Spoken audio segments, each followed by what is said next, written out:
Hello, USAFIT family. This is Brant at Nutrition First Coaching, and now we're 72 hours out from the race. So this video will be coming out on Tuesday. You'll have a few days to think about this and kind of know what your routine is going to be going into the race on Sunday.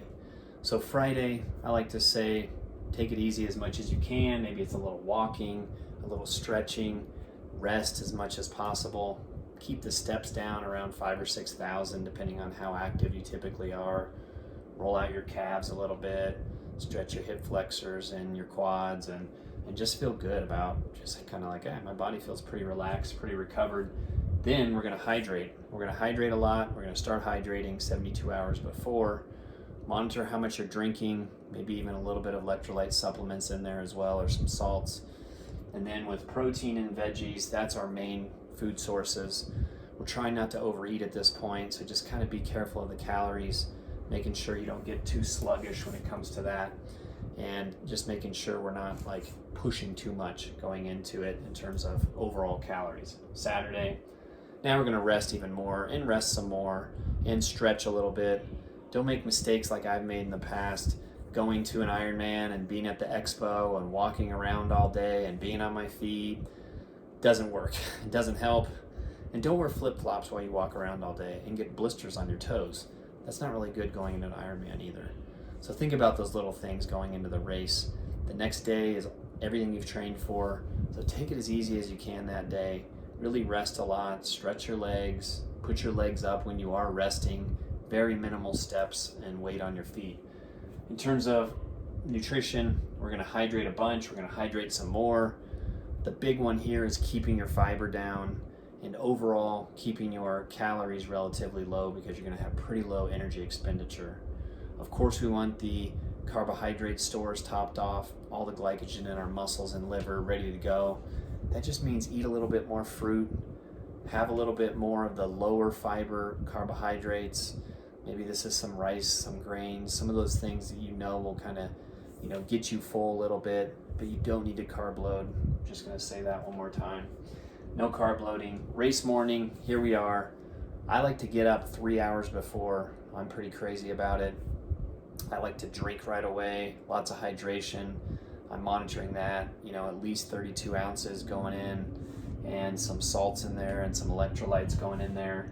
And then I like to think about 100 grams of carbs depending on the length of the race.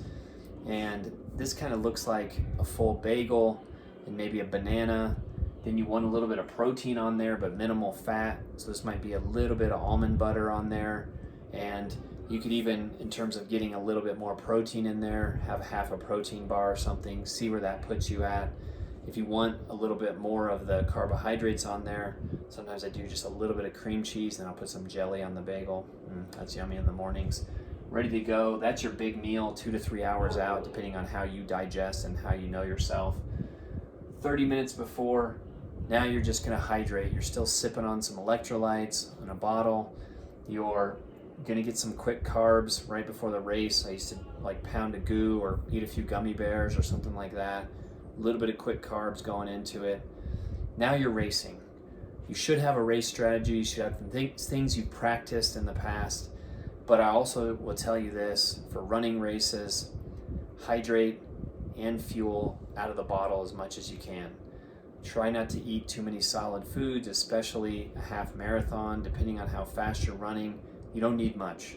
You should be pretty topped off for at least 60 hard minutes, up to 90 hard minutes. Maybe there's just one sipping through some bottles if you're a 2-hour half marathoner in there. If you're going longer than that, the intensity is going to be a little bit lower for you too. So maybe just a little sipping from that 65, 70 minutes in up until you finish, or in the last mile or two, and you want to just kind of finish it out. But you're not going to need much in terms of fuel. If you do okay with some of the goos or the gels or anything that's quick and easy to digest, you don't want to have to do a lot of chewing. You probably already know a lot of this stuff, and you should know how your body reacts. The last piece of advice I'll give you is don't try anything new. This is race time. Don't try something new before. Don't try new clothing, new shoes. Don't try a new nutrition strategy. All that stuff is saved for practice. So use what you have practiced. No matter what that is, use what you have practiced. Have a great race. Enjoy Run for the Zoo. If you're getting ready for stuff after that, you've got more things planned for the year, get a hold of me. Let's talk. If you want some help with it, help with programming your strength, help with your nutrition, whether that's losing weight or sports performance, give me a call. First call's free. Let's chat, get to know each other, see if I can help you out. Have a great race.